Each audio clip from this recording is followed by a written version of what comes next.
hope ng Israel at yung hope naman natin. Pero bago ang lahat, tayo po'y manalangin. Panginoon, maraming salamat sa isang pagkakataon na nagkaroon. Salamat sa presensya ng bawat isa.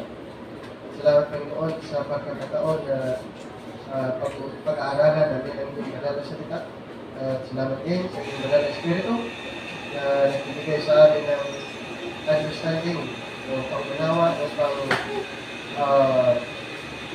matutunan at malalaman po namin ang inyong mga salita, lalong-lalo na sa pag-aaral ng tungkol sa pag-asa. Kaya po namin pinagkatiwala ang lahat sa pamamagitan ng ating Panginoon Jesus. Amen. Okay, so ang ating pag-uusapan po, yung Israel's hope compared to our hope. So mayroon pong pag-asa ang Israel at mayroon din pong pag-asa na para sa atin. Ang tanong, parehas ba ang pag-asa ng Israel at yung pag-asa natin? So ganun po, yun po ang ating i-explore sa umaga nito. Okay?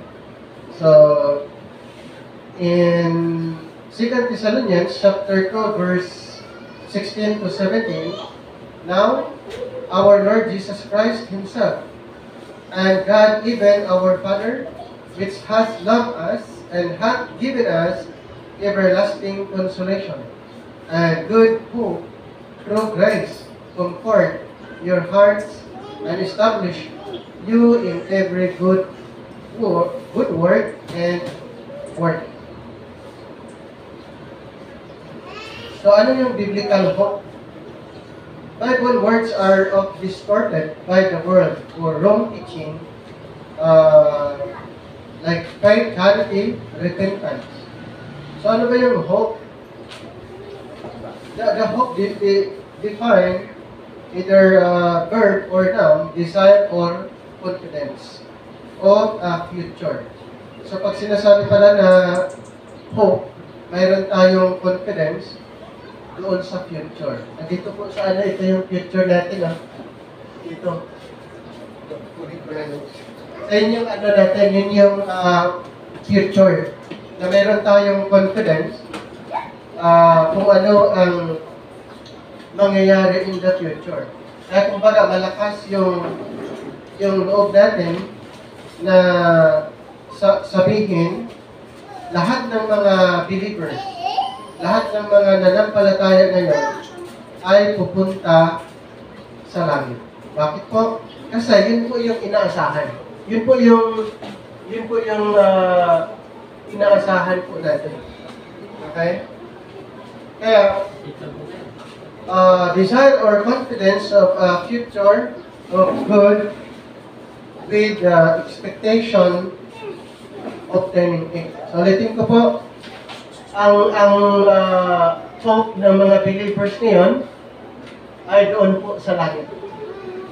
Ang hope naman ng mga Israelites ay dito po sa pagbabalik ng ating Panginoon.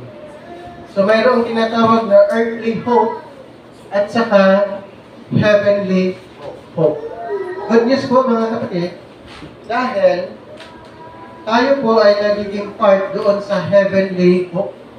Hindi tayo part doon sa earthly hope. So desire or confidence of a future good with the expectation of then the different than wish. So, mayroon pong kaibahan doon sa wish or desire. Ay mayroong doubt, pain, or anxiety. So, the hope produce joy, peace, and good cheer. Hope can also refer to that which gives hope. May sinasabi doon sa Psalm, somewhere here, at saka sa Jeremiah, yung regarding sa pag-asa. Gusto kong basahin lang natin ito. Sa Psalms, chapter 71. Psalms, ito po, sa verse 71, verse 5. For thou art my hope, O Lord God, thou art my trust from my youth. Then, sa 1 Timothy naman po tayo. 1 Timothy chapter 1, verse 1. 1 Timothy. Ito po. Paul, an apostle of Jesus Christ, by the commandments of God our Savior, and Lord Jesus Christ, which is our hope. So, dito po sa, sa 1 Timothy, malinaw, the Lord Jesus Christ, which is our hope. Ayan. So, naturally, there is no hope with loss or sorrow, misery, and despair. Ito ay i-describe naman sa Lamentations chapter 3. And then sa Acts 27:20, kung basahin lang po natin para mas lalong maunawaan natin yung salitang hope. Kasi pag na-misuse natin, minsan yung wish ay ginawa ng iba na parehas yung wish at saka yung hope. Actually, magkakaiba po.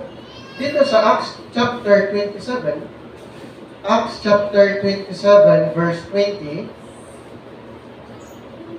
verse 20, and when neither sun nor stars in many days appeared, and no small tempest lay on us, all hope that we should be saved was then taken away. It's 1 Thessalonians 4:13. Babasahin din natin yung sa 1 Thessalonians chapter 4, verse 13. But I would not have you to be ignorant, brethren, concerning them which are asleep, that ye sorrow not, even as others which have no hope. So mayroon pong mga nasa libingan na may hope at mayroon walang hope or walang pag-asa. And then, humans made to have hope and place it in many things. True hope only comes from God. So mayroon pong na-describe na totoong pag-asa. Mayroong tinatawag false hope at saka true hope. In Romans 15:13, Romans 15:13. Ito po yung na-mention. 15:13 ng Book of Romans. Now the God of hope fill you with all joy and peace in believing that ye may abound in hope through the power of the Holy Ghost. Ayan. So, mayroon pong totoong pag-asa at mayroong mali na pag-asa. At saan nanggagaling yung totoong pag-asa? Only comes from God. So, kung hope ang pag-uusapan, even during the time past,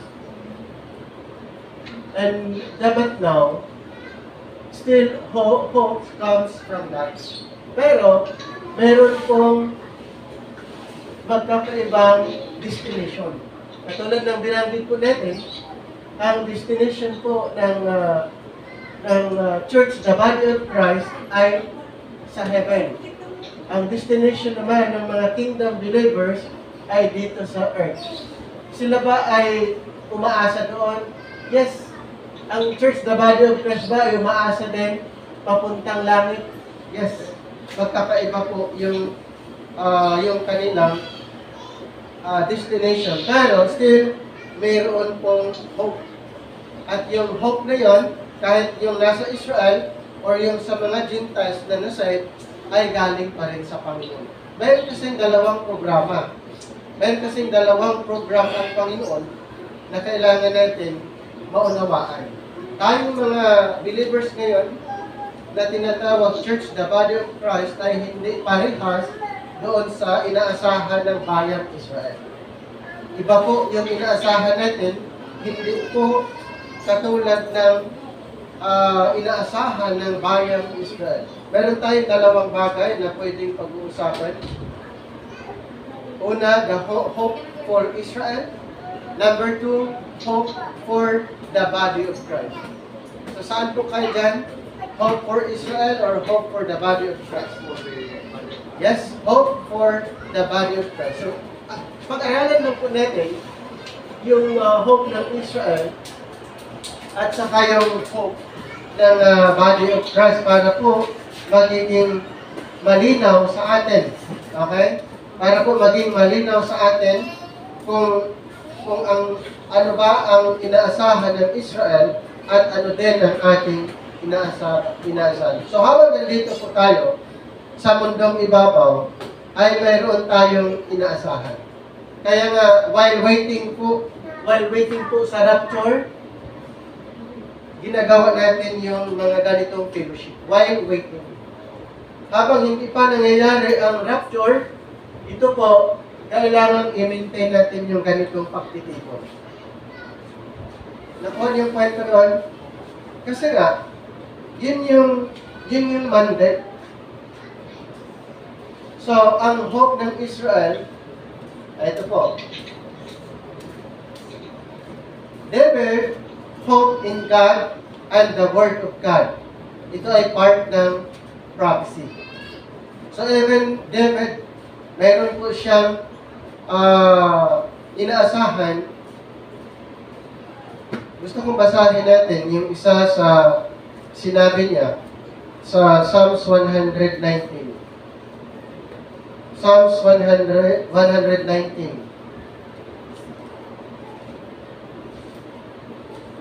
Then verse 49. 119. Ito po, 49. Remember the word unto thy servant, upon which thou hast caused me to hope. At ganun din sa 2 Peter. So, na-mention din sa 2 Peter, chapter 1. 2 Peter, chapter number 1, verse 19. Ayan, verse 19 to 21. We have also a more sure word of prophecy, whereunto ye know well that ye take heed, as unto a light that shineth in a dark place, until the day dawn, and the day star arise in your hearts, knowing this, first, that no prophecy of the Scripture is of any private interpretation, for the prophecy came not in old time by the will of man, but holy men of God spake, as they were moved by the Holy Ghost. So, ulitin ko po, David hoped in God and then the Word of God. So, under the prophetic program, ito po yung under the prophetic program. So, obviously, habang binabasa niyo po yung scripture under the prophecy, ay more on focusing doon po sa kanilang inaasahan. Kaya from Genesis to the book of John, yun po ay prophecy. At under that prophetic program,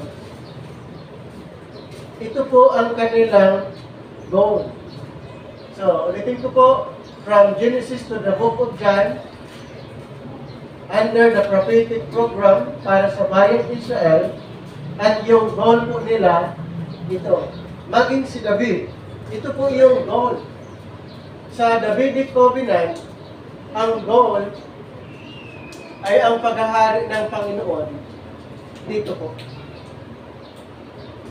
So, kaya nga even David, ay yung mga verses na na-mention sa Psalm 78:7, 119, 49, 81, 114, and then 2 Peter, actually ito po ay tumutukoy sa prophecy na even David ay nakita na po niya kung ano ang pwedeng mangyari in the future. And next na inaasahan ng Israel, the word resurrection and eternal life. Kailan po mangyayari? Ito po yung mangyayari pagbalik ng Panginoon. Okay? Mayroong resurrection na mangyayari pagbalik ng Panginoon, yung mga just or believers, ito po, kingdom saints, ay mayroon po silang resurrection. Ang tawag sa prophecy ay first resurrection. Pagbalik ng Panginoon, lahat ng mga namatay na mga believers or kingdom believers ay bubuhayin at maghahari kasama ni Kristo. Nakuha niya? Lahat ng mga kingdom believers, lahat ng mga believers under the time pass, sila po ay mag-resurrect and then magkaroon sila ng eternal life. Kasama ba ang church, the body of Christ doon? Hindi. Kasi ibang destination po ito. Ang church, the body of Christ, under the But Now program, may resurrection, pero iba sa resurrection na mayroon sila. Ang resurrection nila, iba dito. Na-describe ang resurrection under sa But Now program, ang ating katawan gagawing maluwalhati. Gawing heavenly body. Gagawing glorious body. Pero sa under the kingdom program, hindi po ganon ang description. Basta, sila po ay may makakaranas ng resurrection. Si Job, may sinasabi sa Job 19. Kaya kanina na-mention si David. Inaasahan din ni David yung mangyayari in the future. And even hope in Job chapter 19. Dito na tayo sa Job chapter 19. Ito po yung sinasabi niya sa 25 to 26. For I know that my Redeemer liveth. Sinong nagsabi doon? Si Job. And that he shall stand at the latter day upon the earth. And though after my skin worms destroy this body, yet in my flesh shall I see God. Bakit sinasabi ni Job? Alam ba ni Job na may resurrection? Yes. Alam ni Job. Si Job, di ba, somewhere here in the Time Pass program, pero alam niya na in the future, siya po'y mag-resurrect. Nakuha niya? Even Job, alam niya na siya'y mag-resurrect. And then, in Hebrews 11:19, dito tayo sa Hebrews, Hebrews 11:19, accounting that God was able to raise him up, even from the dead, from whence also he received him in a figure. So, napansin niyo po na mayroong tinatawag na resurrection. Mayroon pong resurrection sa mga believers dito. Kailan mangyayari ang resurrection ng mga believers under the Time Pass program? Doon po sa second coming ng Panginoon. Dito na po. Lahat ng mga believers dito, mga kingdom believers, mag-resurrect pag ang Panginoon babalik at maghahari sa bayang Israel. Okay? Dagdagan pa natin yung na-describe na mayroong resurrection dito sa Acts 23:6. Acts 23 verse number 6. Ito po. But when Paul perceived that the one part were Sadducees, the other Pharisees, he cried out in the council, Men and brethren, I am a Pharisee, and son of Pharisee of the hope and resurrection of the dead. I am called in question. May isang dito kasi sa chapter na ito, mayroong group na hindi naniniwala ng resurrection. Anong group po yun na hindi naniniwala? Yung Sadducees. Yung mga Sadducees dito sa verse 8, for the Sadducees say that there is no resurrection. Ibig sabihin, hindi sila naniniwala na mayroong resurrection sa mga namatay, itong mga Sadducees. Pero yung mga Pharisees, may mga paniniwala sila na mayroong resurrection. Pero itong group na ito, ay parehas na sila yung mga Israel din. May isang group, religious group, na hindi naniniwala na may resurrection. Mayroong isang group sa bayang Israel na naniniwala may resurrection. So, alin doon sa dalawa ang tama? Yung Pharisees, kung titignan mo, dahil sila naniniwala na mayroong pagkabuhay. Pero yung mga Sadducees, hindi po. Ayan. So, ulitin ko po, resurrection and eternal life ay pinaniniwalaan ng mga believing Israel. Even David and Job or Job. And then, the Messiah to come. Pag sinasabing Messiah to come, ito yung hope ng Israel. Dito po sa Zechariah 9:9, Zechariah 9 verse 9, rejoice greatly, O daughter of Zion, shout, O daughter of Jerusalem, behold thy king. Behold thy king cometh unto thee, he is just, and having salvation, lowly, and riding upon an ass, and upon a colt, that fall of an ass. So, ito po'y tumutukoy sa yung first coming ng Messiah. Diba? Prophecy patungkol sa coming Messiah, at yun po'y na-fulfilled na prophecy, yung patungkol po sa darating na Mesias. At ganon din po dito sa Daniel chapter 9. Sa Daniel chapter 9, verse 25 to 26. Daniel 9, ito po ang sinasabi sa verse 25, now therefore, and understand that from the going forth of the commandment to restore and to build Jerusalem unto the Messiah, the prince shall be 7 weeks and 62 weeks. The street shall be built again, and the wall even in troublous times.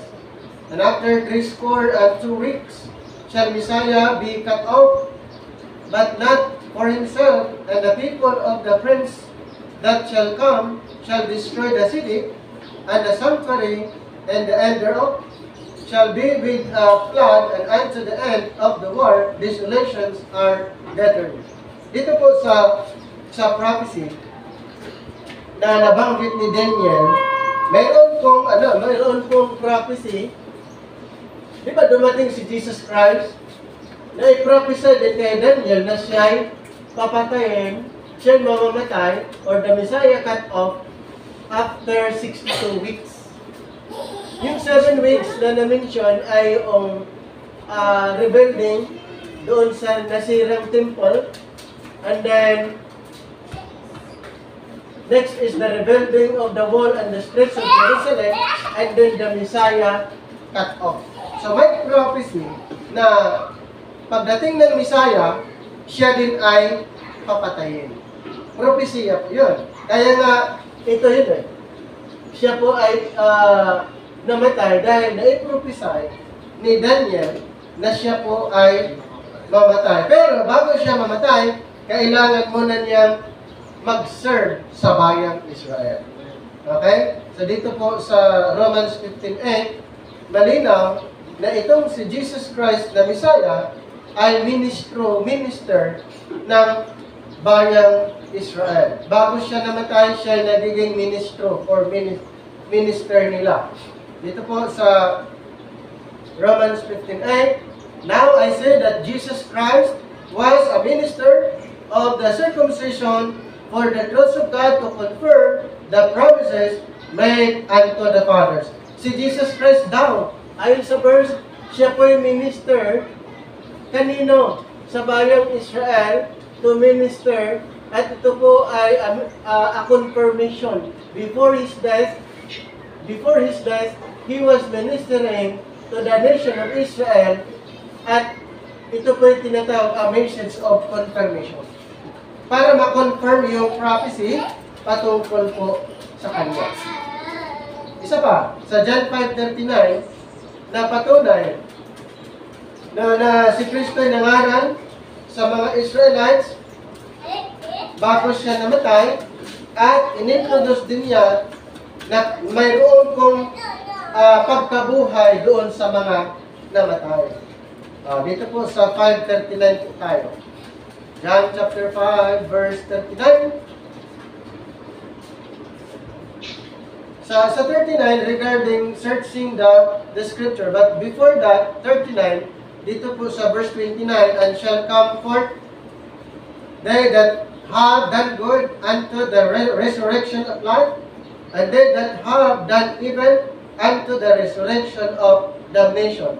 Then sa verse 39, search the scriptures, for in them ye think ye have eternal life, and they are they which testify of me. Napansin niyo po, mayroon pong pangako sa mga believing Israel regarding resurrection and regarding eternal life. At kanino matatagpuan ang eternal life? Sa Panginoon lang din. Okay? Kung maniwala sila sa Panginoon, even the Israelites, kung maniwala sila sa ating Panginoon, sila po ay magkaroon ng resurrection at magkakaroon ng eternal life. So ulitin ko po, ang Messiah ay isang pangako ng Panginoon para sa bayang Israel. At kung ang Messiah darating, ito po ang kanilang dapat kilalanin na tagapagligtas. Ganun po yan. Ang Messiah po ang inaasahan na siya yung tagapagligtas. Kaya nga may sinasabi sa Matthew 1:21 na si Kristo ang tagapagligtas ng bayang Israel. Dito po sa chapter 1, verse 21, and she shall bring forth a son, and thou shalt call his name Jesus, for he shall save his people from their sins. Sino po yung Savior ng bayang Israel? Jesus Christ. Kaya during that time, si Kristo po ay naparito upang iligtas niya ang kanyang bayan, ang bayang Israel. Pero kasi lang, pinatay siya. So, nung pinatay siya, sabi din niya na mag-resurrect siya on the third day. Di ba? Then, nung siya nag-resurrect, ay in-offer ulit niya yung tungkol sa kingdom. Ito po, in-offer ulit yung tungkol sa kingdom. Pero nireject pa rin ng mga Israelites yung offer. Ito po. Kaya, ang ginawa ng Panginoon, in-stop muna itong programa nila. In-stop, and then nag-open siya ng panibago. Ito po yung bagong program. Yung programa ng Panginoon sa Israel, nag-stop temporary. Kaya ang programa ngayon, alam niyo po, nasa atin, mga hindi. Nasundan niyo po, hindi tayo part ng bayang Israel, hindi tayo part doon sa pangako para sa kanila. Iba po ang programa natin, na kung saan na pwede nating i-claim, pwede nating ipagmalaki. We are in the dispensation of the grace of God. Hindi tayo part sa programa ng Panginoon para sa bayang Israel. Ang programa ng Panginoon sa Israel ay temporarily nag-stop, at ito po ay ibabalik na program, ito po, after the rapture. Nakuha? After the rapture, ibabalik yung programa ng Panginoon sa Israel na hindi pa natapos. Pagkatapos ng programang ito. So we are in the But Now program. Next, Israel hope to be God's glory on earth. Napansin niyo po? Israel hope to be God's glory. Saan? Sa langit o sa earth? Dito lang sa earth. Okay? God's glory on earth. Itong mga Israelites. In Isaiah 46. Isaiah 46. 46:13. I bring near my righteousness, it shall not be far off, and my salvation shall not tarry. And I will place salvation in Zion, for Israel, my glory. Napansin niyo? Israel, my glory. Kailan po? Dito na po. Pagbalik ng Panginoon, ibabalik yung glory ng Israel.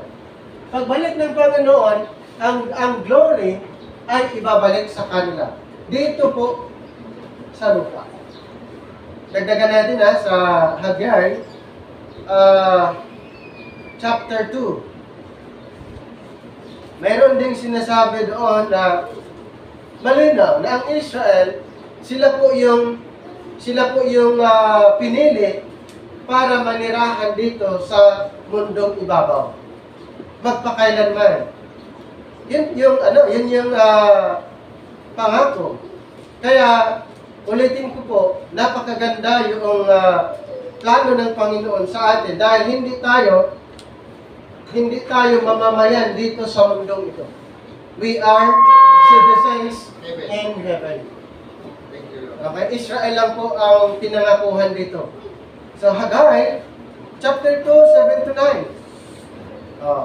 7-9, and I will shake all nations, and desire of all nations shall come, and I will fill this house with glory, saith the Lord of hosts. The silver is mine, and the gold is mine, says the Lord of hosts. The glory of this latter house shall be greater than of the former, says the Lord of hosts. And in this place will I give peace, says the Lord of hosts. Sino po ang pinangakuhan? Mga Israelites. Kailan po maibalik ang glory ng Israel pag ang Panginoon ay maghahari sa kanila. Okay? Ganun po yung ang glory ng Israel doon na po pag ang Panginoon maghahari. Another, Israel hope to rule in their land forever. Pero yun, aside from ang Israel hope to God's glory here on earth, then Israel hope to rule in their land forever. Ano ba yung land ng Israel? Yung promised land, yung Canaan na sinasabi. In Jeremiah 31, sa Jeremiah 31, para ito kung bakit natin pag-uusapan yung inaasahan ng Israel, para hindi tayo magkamali. Na yung inaasahan ng Israel, pag hindi natin alam, baka i-claim din natin na Israel din tayo. Hindi po, hindi tayo Israel. We are a separate group of people. Sa Jeremiah 31:17, Jeremiah, ito, 31 verse 17, and there is hope in thine end, said the Lord, that thy children shall come again to their own border. Referring to Israel. At ganun din sa Daniel chapter 2:44. Daniel 2:44. Sana nasundan niyo po yung point natin dyan na ang Israel, ang concern ng Panginoon, ang pangako ng Panginoon sa bayan ng Israel dito sa lupa. Yan. Daniel 2:44 tayo. 44, and in the days of these kings shall the God of heaven set up a kingdom which shall never be destroyed, and the kingdom shall not be left to other people, but it shall break in pieces and consume all this kingdom. At ano po mangyayari sa kingdom ng Panginoon? It shall stand forever. So yung kingdom na ito ay forever na. Wala na pong papalit sa kanyang magkahari. At, ulitin ko po, yun ang hope ng Israel. Kaya ang second coming, yun, ang nag-aantay ng second coming, hindi po mga believers ngayon. Hindi po mga believers ngayon nag-aantay ng second coming. Ang nag-aantay ng second coming, yung mga believing Israel, dito po, sa pagbabalik ng Panginoon, yung mga pinangakuhan niya sa time past, pagbalik niya, bubuhayin niya yon at paghaharian niya dito. Nakuha niya, ang second coming ay yun yung inaantay ng Israel. Second coming. Ang mga believers ngayon, hindi po nag-aantay ng second coming. Ang inaantay po ng mga believers ngayon ay yung rapture. Nakuha? Rapture ang inaantay natin, hindi second coming. Magkaiba po yun. Kung Israel, ang inaantay ay second coming. Kung rapture, ay sa mga body of Christ. Mga believers ngayon. Nakuha niyo na po?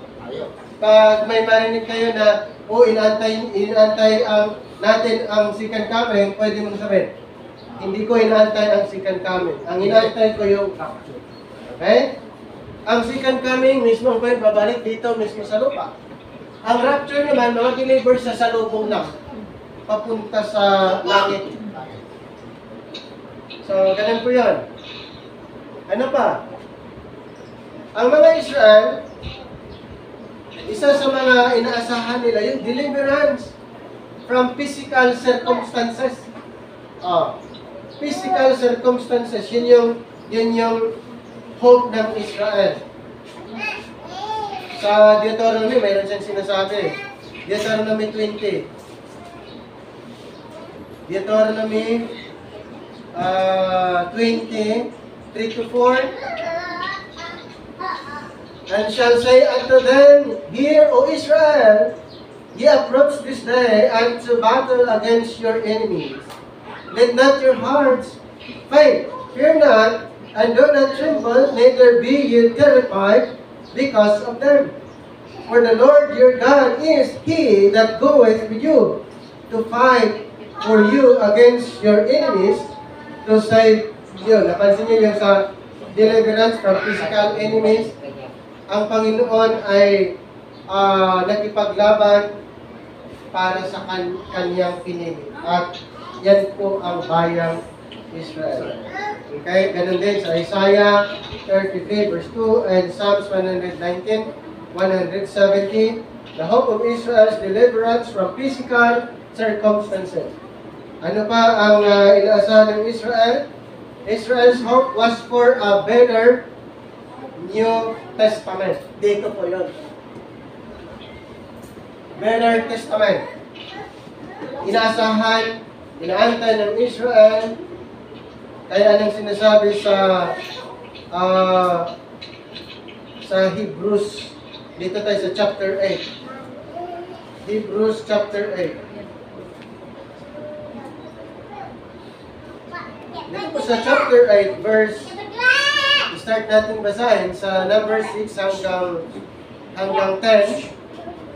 And now, hath he obtained a more excellent ministry, by how much also he is the mediator of a better covenant. So ito pong covenant or a better covenant, ito po ay para kanino? Para sa Israel.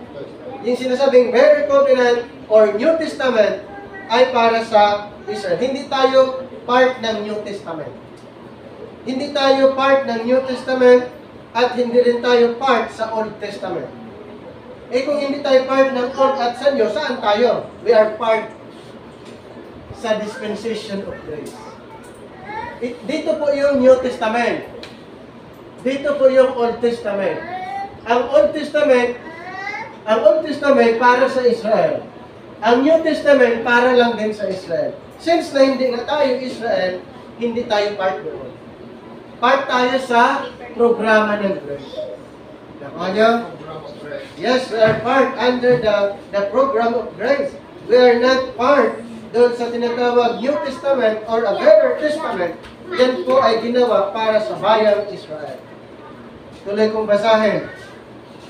Sa number 7, for if that first covenant had been faultless, then should no place have been sought for the second. Number 8, for finding fault with them, he says, behold, the days come, says the Lord, when I will make a new testament, or when I will make with a new covenant with the house of Israel and with the house of Judah. Kanino po ginawa ang New Testament? Sa house of Israel and house of Judah. Hindi tayo part doon sa dalawang house. House of Israel, house of Judah. Yung Better Testament, ulitin ko po, yun po ay pag-asa para sa mga Israel. At kailan po mangyayari yon? Sa second coming. Kailan maging malinaw sa atin yan? Kasi pag hindi malinaw, magkaroon ng tinatawag confusion. Magkaroon ng confusion at hindi natin madipinsahan na sasabihin, oh, di ba, New Testament believers tayo? Hindi tayo New Testament believers, we're grace believers. Hindi rin tayo Old Testament believers, we are grace believers. Para kanino ba ang Old Testament at saka New Testament? Para sa Israel. Since na hindi tayo Israel, hindi tayo part doon sa New Testament or Old Testament. Ibig sabihin yung Bible natin, pag susundan natin, ay mayroon pong kalituhan dahil ang Bible natin ay na-divide in Old Testament and New Testament. Pero wag nating sundan yung division ng Bible natin, Old and New. Kasi ito po ay man-made division. Since na man-made division, mayroon pong defect. Kaya, ang susundan natin ay yung division na ayon sa programa ng Panginoon. The time past, the but now, and ages to come. So, time past and ages to come, yun po yung magka-connect. Ang but now ay hindi connected ng dalawa. Separate program tayo. We're under a heavenly program. Dagdag pa natin yung hope ng Israel. Israel needed, ano pong kailangan nila? Born again. Israel needed born again to have hope of salvation to come. Ibig sabihin, ang salitang born again ay applied doon lang sa Israel. Hindi po applied ng mga believers ngayon ang salitang born again. Kaya nga ang applicable dito na word ay yung new creature. Nakaliyo? New creature. New mind. Or body of Christ. So ito pong born again ay a title given para sa bayang Israel. Basahin natin yung 1 Peter 3. 1 Peter chapter 3 verses 3 to 5. 1 Peter 1, 1 Peter 1, 3 to 5. Blessed be the God and Father of our Lord Jesus Christ, which according to His abundant mercy hath begotten us again unto a lively hope by the resurrection of Jesus Christ from the dead, to an inheritance incorruptible, and undefiled, and that fadeth not away, reserved in heaven for you. And then verse 5, who are kept by the power of God through faith unto salvation, ready to be revealed in the last time. And then dito po sa verse 13, wherefore gird up the loins of your mind, be sober, and hope to the end for the grace that is to be brought unto you, and the revelation of Jesus Christ. And then dito sa verse 23, being born again, not of corruptible seed, but of incorruptible by the word of God, which liveth and abideth forever. So, under the Israel program, mayroon pong na-mention na grace. Ito po yung grace under the prophecy. At yung grace na yon dito mangyayari. Mayroon pong grace under prophecy, at sa atin naman, grace under mystery. So, magkaiba ang grace under mystery and then grace under the prophecy. So, ang mga Israelites ay mayroon pong pangako. Pag darating po yan, ang Israel, sila po ay ma-born again. Kailan ma-born again ang Israel? Pagbalik na ng Panginoon. Second coming, doon lang sila ma-born again. Ma-born again as individual o as a nation? As a nation po. Hindi po yung paisa-isang born again, kundi, ano po yan? Born again is referring to a nation. Dito po, magkaroon ng bagong nation. Dito yung, hindi sila born again dito. Dito lang po sila ma-born again bilang nasyon. Dito ay pinanganak sila bilang nasyon. Then ipapanganak muli sila bilang nation as tinatawag na spiritual birth. Magkaroon silang spiritual birth dito, dito naman physical birth yung Israel, kaya ipinanganak sila muli spiritual. Pagbalik ng Panginoon. Okay? Pagbalik na ng Panginoon. Ayan. And then, dagdag pa natin yung hope ng Israel. Maintaining hope was required of Israel to receive the promise. Ano po ang kailangan nila? Dapat nilang ma-maintain. Okay? Maintaining hope was required of Israel to receive the promises. May sinasabi sa Hebrews chapter 3 verse 6. Hebrews chapter 3 verse number 6. But Christ as a son over his own house, whose house are we if we hold fast the confidence and the rejoicings of the hope firm unto the end. At sa chapter 6 verse 11. And we desire that every one of you do show diligence to the full assurance of hope unto the end. So ganun po. At sa 1 John chapter 3 verse 3 na-mention. So, ang Israel, kailangan nilang ma-maintain. Maintaining hope, ito po ay ni-required para sa Israel, na pag na-maintain nila yon, ano yung matatanggap nila? Yung promises. Maraming promises ang Panginoon para sa Israel, pero it requires, ano po? Maintenance. Mayroon pong dapat silang i-maintain. Ano pa? When God was respecting Israel, the Gentiles did not have hope from God.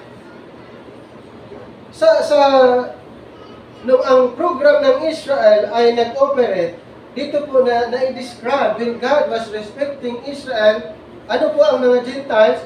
The Gentiles did not have hope from God. Kailan? During sa time na ito.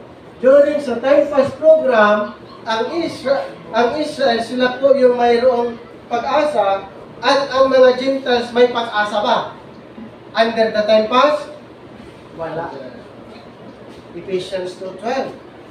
Walang pag-asa ang mga Gentiles nung nag-operate ang programa ng Panginoon para sa bayang Israel.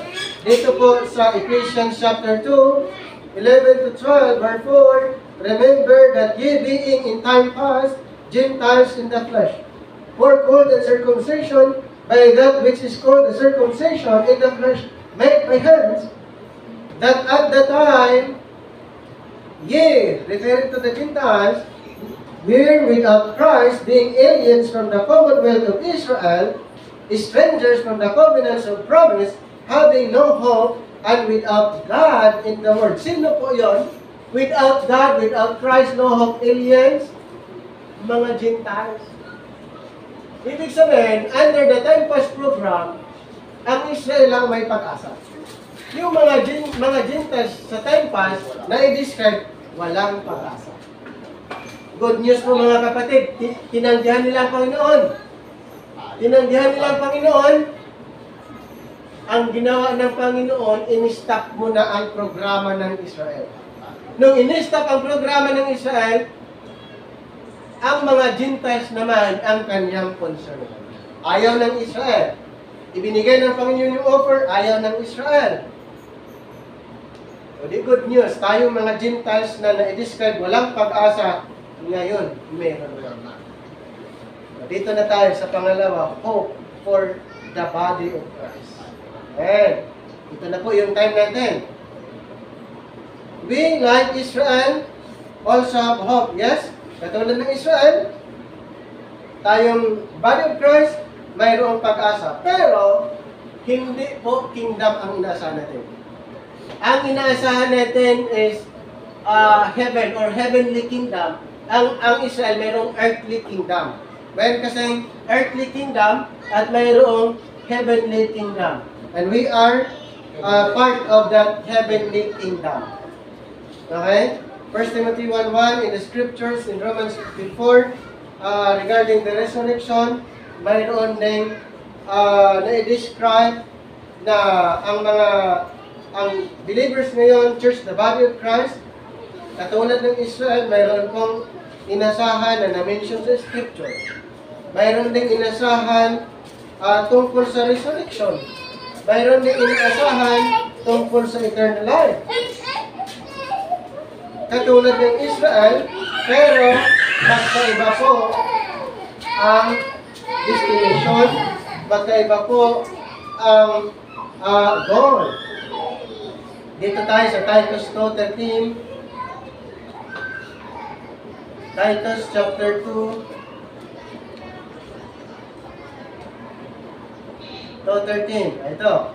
Looking for that blessed hope and the glorious appearing of the great God and our Savior Jesus Christ. Ito po ay patungkol sa rapture. Ito po yun. So we're waiting for the rapture. Kung ang Israel nag-aantay ng second coming, tayo naman ay rapture. Okay? Nakuha din ang kaibahan doon. Ang inaantay natin, rapture. Hindi second coming. Ang Israel, inaantay nila ay second coming. Ang church, the body of Christ, inaantay ay rapture. Ayan. Ang rapture kasi, kaakyat ang mga believers. Sa second coming, si Kristo bababa mismo sa lupa. Ibig sabihin, ang mga believers dito, nandito lang sa lupa. Pupuntahan lang ng Panginoon. Sa rapture naman, ang si Kristo na sa taas. Ang pupunta doon, mga believers. Magkaiba po yun. Okay? Magkaiba yun. Hindi po parehas. Another hope for the body of Christ, the gospel of the grace of God gives us hope.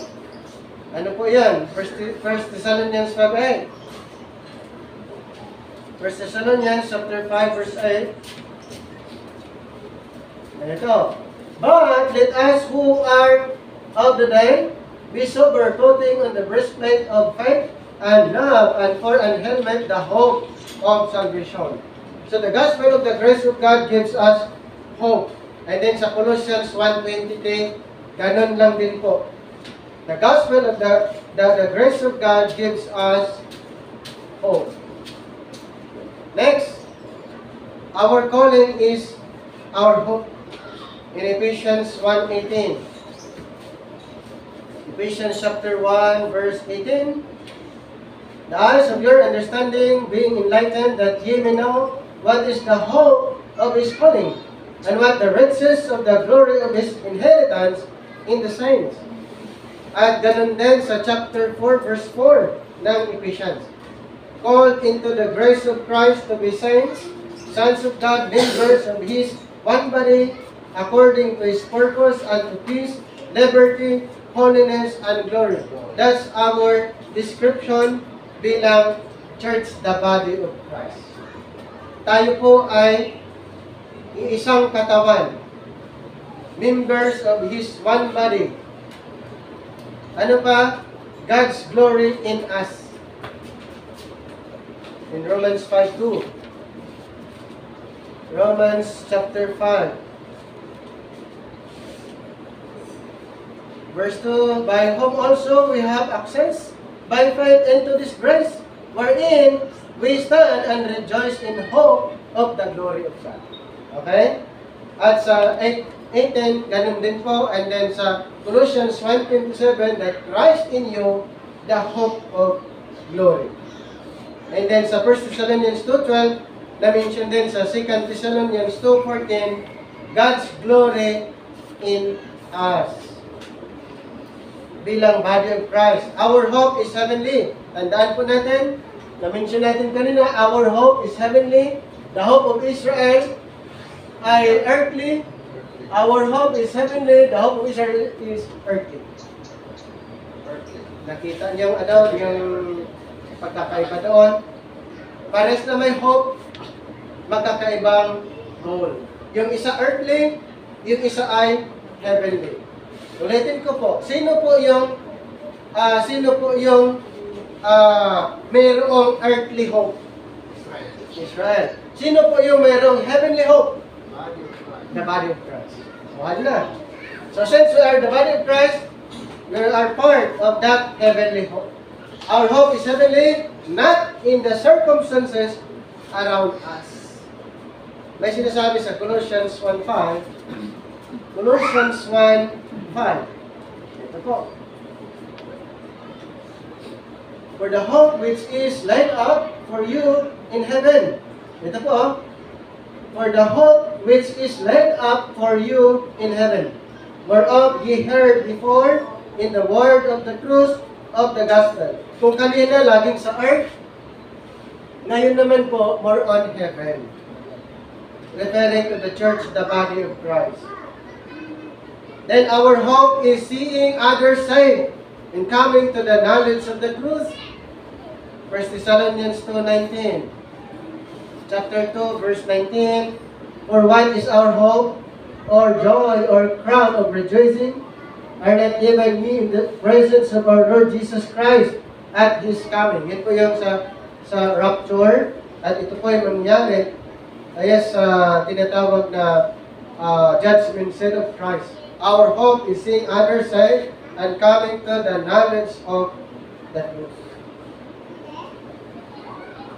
We rejoice in hope. Okay? We rejoice in hope in Romans 5:2. At ganun din sa Romans 12:12. And then sa Romans 8:24 are saved by hope. And sa Romans 15:30 naman, can abound in hope. So, malinaw na ang hope ng body of Christ ay hindi po parihas sa bayang Israel. Yung description, magkakaiba yung description dahil more on spiritual, heavenly. More on spiritual, heavenly. Okay? Then, hope makes us not ashamed. Ito pa ang good news. Hindi ka mahihiya ngayon na sabihin ang inaasahan mo. Ang inaasahan natin. Hope makes us not ashamed because it gives the right perspective. Pag alam mo yung perspective, hindi ka mahihiyak sasabihin mo. May sinasabi sa Philippians 1:20. Philippians 1:20, 20 to 65. According to my earnest expectation and my hope, that in nothing I shall be ashamed, but that with all boldness, as always so now, also Christ shall be magnified in my body, whether it be by life or by death. For to me, to live is Christ, and to die is gain. Then sa verse 22, but if I live in the flesh, this is the fruit of my labor. Yet what I shall choose I would not. For I am in the strait betwixt two, having a desire to depart and to be with Christ, which is far better. Nevertheless, to abide in the flesh is more needful for you. And having this confidence, I know that I shall abide and continue with you all for your furtherance and joy of faith. Kaya hope makes us not ashamed. Kailangan natin i-share. Okay? Kailangan natin i-share. At mayroon pong tinatawag boldness na i-share dahil alam natin yung ating ipinapaliwanag according to the scriptures. At alam ko, yun yung gusto ng karamihan kung saan ba talaga pupunta ang mga believers. Dapat ma-share natin ang mga believers ngayon pupunta sa langit. Dapat may paliwanag ang gospel of the grace of God. Okay? So, bilang pagtatapos, in Colossians 1:23, if indeed you continue in the faith firmly established and steadfast and that move away from the hope of the gospel that you have heard, which was proclaimed in all creation under heaven, and of which I, Paul, was made a minister. Next. In 1 Timothy 4:10, for it is for this we labor and strive, because we have fixed our hope on the living God, who is the Savior of all men, especially of believers. And in Titus 2:13, looking for the blessed hope and the appearing of the glory of God, of our great God and Savior, Christ Jesus. So, ulitin ko po, may dalawang hope doon sa dalawang program at sa dalawang group of believers. Sa una, sa isang group, referring to the Israelites, ang kanilang hope ay ang second coming, na sa pagbabalik ng Panginoon, sila po ay paghahalikan. Pangalawa pong group of believers na mayroon din pong inaasahan ay ang Church, the Body of Christ. Ang inaasahan or yung hope ay ang rapture, na lahat ng mga believers na tinatawag Church, the Body of Christ, ay pupunta sa langit sa pamamagitan ng rapture. Ano po naunawaan niyo ang ating presentation regarding doon sa pag-asa ng Israel at pag-asa ng Church, the Body of Christ. Tayo po ay manalangin. Panginoon, maraming salamat sa isang pagkakataon ng iyong pinagkaloob. Salamat sa presensya ng bawat isa. Salamat sa understanding ng iyong pinagkaloob. Salamat sa inyong banal na Espiritu na nagbibigay sa amin ng kaliwanagan at pangunawa. At sa iyo po namin pinagkatiwala ang lahat sa pamamagitan ng aming Panginoon Jesus. Amen.